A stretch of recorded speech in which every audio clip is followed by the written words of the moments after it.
দে পাখি হাউসের আজকের পর্বে সকল পাখাল বন্ধুকে স্বাগত জানাই। যারা নতুন করে পাখি পালন করতে চাইছেন তারা অনেক সময় কনফিউজ হয়ে যান যে তারা কলোনিতে পাখি পালন করবেন না সেপারেট কেজে পাখি পালন করবেন। তারা অরিজিনালি জানতে চান যে কোন ক্ষেত্রে পাখি পালন করে বেশি লাভবান হওয়া যায়। আজকে আপনাদের সঙ্গে স্পেসিফিক সেই বিষয় নিয়ে আলোচনা করব। ভিডিওটি খুব গুরুত্বপূর্ণ। যারা নতুন করে পাখি পালন করতে চাইছেন তাদের জন্য তো গুরুত্বপূর্ণই, সকলের জন্যও গুরুত্বপূর্ণ। তাই ভিডিওটিকে স্কিপ করবেন না, পুরো ভিডিওটির সঙ্গে থাকবেন। যারা এখনও পর্যন্ত চ্যানেল সাবস্ক্রাইব করেননি তারা অবশ্যই চ্যানেলটিকে সাবস্ক্রাইব করে রাখবেন। কলোনিতে পাখি পালন করে বেশি লাভ পাওয়া যায় না সেপারেট কেজে পাখি পালন করে বেশি লাভ পাওয়া যায়? অরিজিনালি আপনাদেরকে প্রথম বুঝতে হবে যে কলোনি এবং সেপারেট কেজের সুবিধা এবং অসুবিধাগুলি এক এক করে আপনাদের সামনে তুলে ধরবো। কলোনি বা সেপারেট কেজে পাখি পালনের মধ্যে কি কি সুবিধা রয়েছে, কি কি অসুবিধা রয়েছে, সেখান থেকেই আপনারা সহজেই বুঝে নিতে পারবেন যে কলোনিতে পাখি পালন করে বেশি লাভবান হওয়া যায় না সেপারেট কেজে পাখি পালন করে বেশি লাভবান হয়ে যায়। এবং তার সঙ্গে আমি আমার নিজের ওপিনিয়নও আপনাদের সঙ্গে আজকের ভিডিওতে শেয়ার করব। প্রথম যে জিনিসটা সেটা হচ্ছে খরচ। আপনি যদি একটা 10 ফুট বাই 12 ফুট ঘরেতে পাখি পালন করেন, যদি কলোনিতে করেন, তাহলে আপনার খরচটা কম, কারণ আপনি পুরো ঘরটাকে ইউজ করবেন কলোনি হিসাবে। শুধুমাত্র জানলাগুলোতে জাল লাগিয়ে দেবেন, আপনার হয়ে যাবে। কিন্তু যখন আপনি ওই ঘরের মধ্যেই সেপারেট কেজ অনুযায়ী এক জোড়া করে পাখি পালন করতে চাইবেন, তখন আপনাকে আলাদাভাবে খাঁচা তৈরি করাতে হবে। আপনি যেমন পাখি পালন করবেন, আপনি যদি বাজিকর পাখি পালন করেন 2.5 খাঁচা করাবেন। আপনি যদি লাভবার্ড পাখি পালন করেন সেই ক্ষেত্রেও আপনি 2 কি 3.5 খাঁচা করাতে পারেন। ককাটেল পাখি পালন করলে আপনাকে 4-2 খাঁচা করাতে হবে। তো সেখানে কি হবে, এক জোড়া পাখি পিছু আপনাকে আলাদা আলাদা করে একটা সেপারেট কেজ তৈরি করতে হবে। সেপারেট কেজের ক্ষেত্রে সেখানে কি হবে, খরচটা বেশি পড়বে, কিন্তু কলোনিতে খরচটা কিন্তু সেই অনুযায়ী পড়বে না। শুধুমাত্র জানলাতে আপনি জাল লাগিয়ে দেবেন, পুরো ঘরটাকেই আপনারা কলোনি হিসাবে ইউজ করতে পারবেন। সেপারেট কেজের ক্ষেত্রে আরেকখানা খরচ কিন্তু আপনাকে এক্সট্রা করতে হবে, যেটা হচ্ছে খাবারের পাত্র, জলের পাত্র। আপনি যতগুলো সেপারেট কেজ করবেন ততগুলোতে আলাদা আলাদাভাবে আপনাকে করতে হবে। অর্থাৎ প্রত্যেক খাঁচাতেই যেহেতু আপনাকে খাবার দিতে হবে, জল দিতে হবে, তো সেইখানে আপনার যতগুলো সেপারেট কেজ হবে ততগুলোতেই আপনার খাবারের পাত্র, জলের পাত্র, গ্রিটের পাত্র লাগবে। কিন্তু কলোনির ক্ষেত্রে সেই খরচটা হবে না। আপনি একটা বড় পাত্রে খাবার দেবেন, একটা বড় পাত্রে জল দেবেন, একটা বড় পাত্রে গ্রিট রেখে দেবেন, তাতেই আপনার সব পাখির হয়ে যাবে। অর্থাৎ খরচ কিন্তু কলোনিতে কম হবে সেপারেট কেজের তুলনায়। 2 নাম্বার, সময়। আপনি যখন সেপারেট কেজের পাখিগুলোকে আলাদা আলাদাভাবে খাবার দেবেন, সেপারেট কেজের কেজ ফ্লোরগুলোকে আলাদা আলাদাভাবে পরিষ্কার করবেন, সেই ক্ষেত্রে সেপারেট কেজেতে আপনার সময় আপনাকে বেশি দিতে হবে, সে খাবার দেওয়ার ক্ষেত্রে এবং সেপারেট কেজকে পরিষ্কার করার ক্ষেত্রেও। যখন কিন্তু আপনি কলোনিতে খাবার দিতে যাবেন, আপনি একবার খাবার দেবেন, একটা জায়গায় খাবার দেবেন, আপনার হয়ে যাবে। একটা জায়গায় জল দেবেন, আপনার হয়ে যাবে। যখন পরিষ্কার করবেন তখন আপনি গোটা কলোনিকে একই সঙ্গে একবার পরিষ্কার করে দেবেন, পুরোটাই আপনার কভার আপ হয়ে যাবে। কিন্তু সেপারেট কেজের ক্ষেত্রে আপনাকে প্রত্যেকটা কেজ ফ্লোরকে আলাদা আলাদাভাবে পরিষ্কার করতে হবে, প্রত্যেকটা খাবার এবং জলের পাত্রকে আলাদা আলাদাভাবে পরিষ্কার করতে হবে। এমনকি আপনি যখন খাবার দিতে যাবেন তখনও কিন্তু আপনাকে এক্সট্রা টাইম দিতে হবে সেপারেট কেজের ক্ষেত্রে। এই ক্ষেত্রে কলোনি কিন্তু বেস্ট। কলোনিতে কিন্তু আপনার অনেক সময় সেভ হবে, সময় আপনাকে কম দিতে হবে। 3 নাম্বার, রোগবালাই। দেখুন, রোগবালাই কলোনি এবং সেপারেট কেজে দুটোতেই কিন্তু সেমভাবে হতে পারে।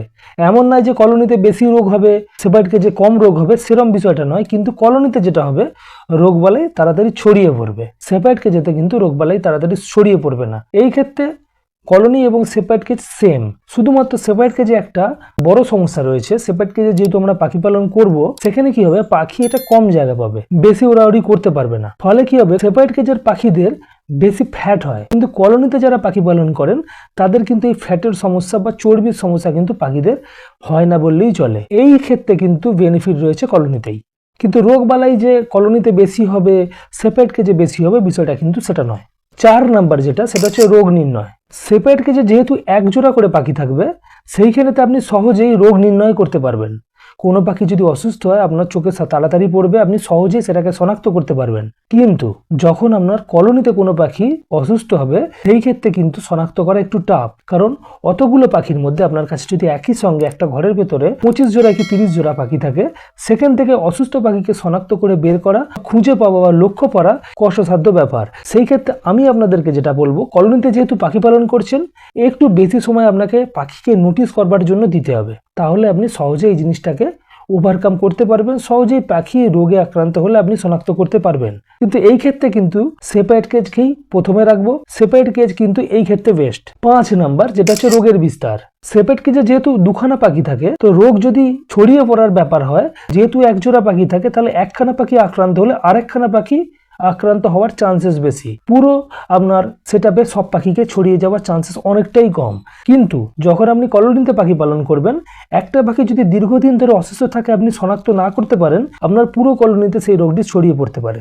কোনো ব্যাকটেরিয়াল বা ভাইরাল ইনফেকশন যদি হয়ে থাকে, আপনি সেটাকে শনাক্ত না করতে পারেন, তাহলে কলোনিতে যেটা হবে সব পাখি আক্রান্ত হতে পারে, মারা যেতে পারে। এই ক্ষেত্রেও আমি কিন্তু সেপারেট কেজকে বেস্ট বলবো, কারণ রোগের বিস্তার সহজে কিন্তু কলোনিতে হয়ে যায়, যেটাকে রোগের স্প্রেড বলে। কিন্তু সেপারেট কেজের ক্ষেত্রে কিন্তু সেটা অনেকটাই সেফ। সো এই ক্ষেত্রেও কিন্তু সেপারেট কেজ বেস্ট। 6 নাম্বার মারামারি। সেপারেট কেজে যেহেতু এক জোড়া পাখি থাকে, সেইখানে মারামারি হলে মেল ফিমেলে মারামারি হতে পারে। সেই মারামারি কিন্তু একেবারে মৃত্যুর পর্যায়ে পর্যন্ত যাওয়ার চান্সেস খুবই কম। কিন্তু কলোনিতে যেহেতু অনেক জোড়া পাখি একই সঙ্গে থাকে, সেখানে এমন মারামারি পর্যন্ত হতে পারে, পাখিদের মারামারি করে মৃত্যু হতে পারে। এই ক্ষেত্রেও কিন্তু আমি সেপারেট কেজকেই বেস্ট বলবো মারামারির ক্ষেত্রেও, কারণ সেপারেট কেজে মারামারি হতে পারে, সেটা অল্প বিস্তর, কিন্তু পাখি মারামারি করে মারা যাওয়ার চান্সেস নেই বললেই চলে। 7 নাম্বার যেটা, সেটা হচ্ছে খাবার খরচ।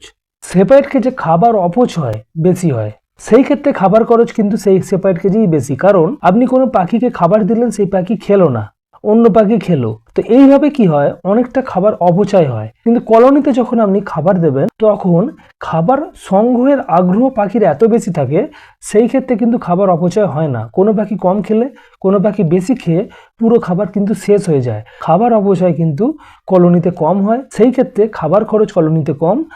সেপারেট কেজে যেহেতু খাবার অপচয় বেশি হয়, সেই ক্ষেত্রে কিন্তু খাবার খরচ সেপারেট কেজে একটু বেশি। 8 নাম্বার যেটা, সেটা হচ্ছে ব্রিডিং রেজাল্ট। ব্রিডিং রেজাল্ট যদি আপনি বলেন, এখানে কিন্তু অনেকের সঙ্গে দ্বিমত হয়ে যাবে। অনেকে বলেন যে colony separate কেজে same breeding result পাওয়া যায়, কিন্তু আমি বেসিক্যালি যেটা বুঝতে পেরেছি, কলোনিতে কিন্তু সেপারেট কেজের মতো ব্রিডিং রেজাল্ট পাওয়া যায় না। কারণ কলোনিতে সফলভাবে মেটিং হয় না। কোনো পাখি যখন মেটিং করতে যায়, ক্রস করতে যায়, অন্য মেল পাখি এসে ডিস্টার্ব করে, ফলে সফল মেটিং হয় না। এর ফলে ইনফার্টাইল ডিমের পরিমাণ কিন্তু কলোনিতে বেশি হয়। সেপারেট কেজে যেহেতু একজোড়া পাখি থাকে, সেইখানে কিন্তু সফল মেটিং হয়। ইনফার্টাইল এগ কিন্তু এই ডিস্টার্বিং এর জন্য কিন্তু হয় না। যদি শুধুমাত্র কোনো ফিমেল বা মেলের রিপ্রোডাক্টিভ সিস্টেমে কোনো প্রবলেম থাকে, তখনই কিন্তু সেপারেট কেজে ইনফার্টাইল এগ লেইং হয়। ডিস্টার্বিং এর জন্য কিন্তু কলোনিতে বেশি ইনফার্টাইল এগ লেইং হয়ে থাকে। ফলে কি হয়, বাচ্চা ফোটার রেশিও কলোনিতে সবসময় কিন্তু কম হয়। আবার সেপারেট কেজে কিন্তু টেকনিক্যালি সবসময় কিন্তু বেশি রেশিওতে বাচ্চা ফোটে। কিন্তু অনেকের কলোনিতে ভালো রেজাল্ট অনেক পাখাল পেয়ে থাকে। এই জন্য আমি প্রথমে বলেছিলাম যে এই ক্ষেত্রে কিন্তু দ্বিমত হয়ে যাবে। অনেকে কিন্তু এই কলোনি থেকেও ভালো ব্রিডিং রেজাল্ট পেয়ে যান। এটা কিন্তু প্রত্যেক সিজনেই যে হবে সেটাও কিন্তু নয়। তো এই ক্ষেত্রে আমি সেপারেট কেজকেই বেস্ট বলবো। আপনি যদি বাণিজ্যিকভাবে পাখি পালন করতে চান, পাখির থেকে ভালো ব্রিডিং রেজাল্ট আশা করেন, তাহলে আমি বলবো সেপারেট কেজ এই ক্ষেত্রে বেস্ট। বাচ্চা মৃত্যু। বাচ্চা মৃত্যুর ক্ষেত্রেও কলোনিতে কিন্তু বেশি বাচ্চা মারা যায়। একটা জিনিস লক্ষ্য করা যায়, অন্য পেরেন্টস পাখির বাচ্চাকে মেরে দেয় বক্স বা হাঁড়িতে গিয়ে। তো এই ক্ষেত্রেও কলোনিতে বেশি বাচ্চা মারা যায়। সেপারেট কেজে যেহেতু পেরেন্টস পাখি তার বাচ্চাকে দেখভাল করে, অন্য পাখি আসা সম্ভব নয়, সেখানে কিন্তু এই কারণে কিন্তু বাচ্চা মারা যায় না। তো বাচ্চা মৃত্যুর হারও কিন্তু কলোনিতেই বেশি হয়। এই ক্ষেত্রেও কিন্তু সেপারেট কেজ বেস্ট। এরপরে যেটা হচ্ছে পাখি মৃত্যু। মারামারি করে পাখি মারা যাওয়া, রোগবালাই ছড়িয়ে পড়া, সবকিছু কিন্তু কলোনিতে বেশি হয়। 60খানা পাখি রয়েছে, সেখান থেকে 1খানা পাখি ঠান্ডা লেগে গেছে, আপনি লক্ষ্য করতে পারলেন না, পাখিটা মারা গেল। কলোনিতে কিন্তু পাখি মৃত্যু সেপারেট কেজের তুলনায় সবসময় বেশি হয়ে থাকে। সেপারেট কেজে কিন্তু পাখি সহজে মারা যায় না, যেহেতু পাখিগুলো সেপারেটলি থাকে, পাখিগুলোতে রোগ সহজে ছড়িয়ে যায় না, পাখিগুলোকে অবজারভেশন সহজে করা যায়।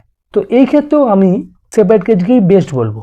তো আপনাদের সঙ্গে যে 10খানা পয়েন্ট আমি তুললাম, এই 10খানা পয়েন্টের মধ্যে বেশিরভাগ পয়েন্টেই সেপারেট কেজকে আমি বেস্ট বলেছি। শুধুমাত্র হয়তো খরচের দিক থেকে আর সময়ের দিক থেকে কলোনি বেস্ট। খরচ কম লাগবে কলোনিতে, সময় আপনার কম লাগবে কলোনিতে। বাকি আপনার ব্রিডিং সংক্রান্ত এবং পাখির হেলথ সংক্রান্ত সকল বিষয়ে কিন্তু আপনার সেপারেট কেজ বেস্ট। আরেকখানা জিনিস রয়েছে, সেই ক্ষেত্রেও কিন্তু কলোনি বেস্ট, যেটা হচ্ছে ফ্যাটের দিক থেকে।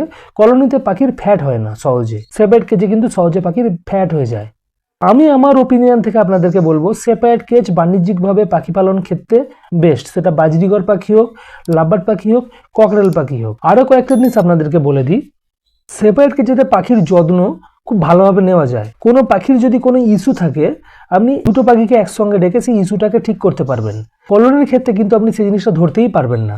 তাছাড়াও বাচ্চার কেয়ারিং ভালো হয়, আপনি ডিমগুলোকে সহজে চেকিং করতে পারবেন, ধরনের কোনো ইস্যু হলে আপনারা সহজে সেটাকে শনাক্ত করতে পারবেন সেপারেট কেজকেই আমি বেস্ট বলেছি। আমি আমার ওপিনিয়ন আপনাদেরকে দিলাম, আপনাদের সামনে যে তুলনামূলক আলোচনাটি করলাম আপনারাও হয়তো সহজে বুঝতে পারছেন যে সেপারেট কেজি কিন্তু বেস্ট পাখির থেকে ডিম বাচ্চা বা ব্রিডিং নেওয়ার পারপাসে।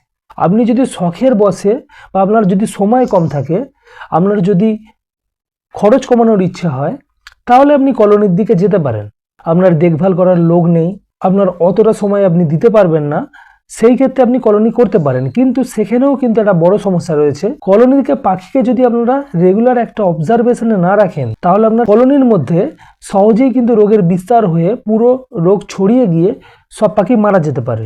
আপনি সেপারেট কেজে পাখি পালন করলে পাখির মেনটেনেন্স ঠিকঠাক করতে পারবেন না, সেই জন্য আপনি কলোনি করতে পারেন। কিন্তু আমি আপনাদেরকে বলবো কলোনি করবেন, সকালবেলা খাবার দিচ্ছেন, সপ্তাহে একদিন কলোনিকে পরিষ্কার করছেন, বাকি সময়ের মধ্যে সারা দিনেতে আধা ঘন্টা রাতের বেলা হলেও পাখিগুলোকে লক্ষ্য রাখবেন। ভালো করে প্রত্যেকটা পাখির মধ্যে অ্যাবনর্মাল অ্যাক্টিভিটি খোঁজার চেষ্টা করবেন। যদি দেখেন আপনার কলোনির কোনো পাখি একটু ইনঅ্যাক্টিভ রয়েছে, সেই পাখিকে সঙ্গে সঙ্গে সেপারেট করবেন, রোগ শনাক্ত করবেন আর তার সঙ্গে সঙ্গে ট্রিটমেন্ট শুরু করবেন। তাহলে কিন্তু আপনি কলোনি করে সাকসেস হতে পারবেন। এবং তার সঙ্গে কলোনিতে বেশি পাখি রাখবেন না, অল্প পাখি রাখবেন। বক্স বা হাঁড়িকে যতটা দূরত্বে রাখা সম্ভব ততটা দূরত্বে রাখার চেষ্টা করবেন যখন আপনি ব্রিডিং সিজনে বক্স বা হাঁড়ি লাগাবেন।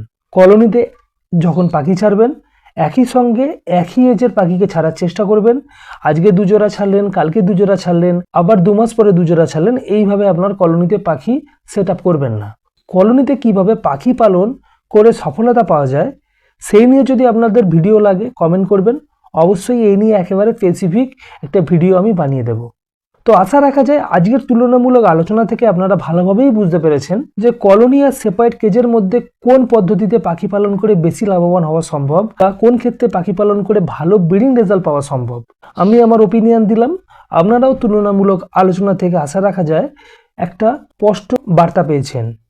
যদি ভিডিও ভালো লাগে অবশ্যই ভিডিওটিকে লাইক করে দেবেন। চ্যানেলে যদি নতুন হন অবশ্যই চ্যানেলটিকে সাবস্ক্রাইব করে পাশে থাকবেন। আজকের মতো বিদায় নেব, পরবর্তী দিনে নতুন টপিক নিয়ে অবশ্যই দেখা হবে। ধন্যবাদ।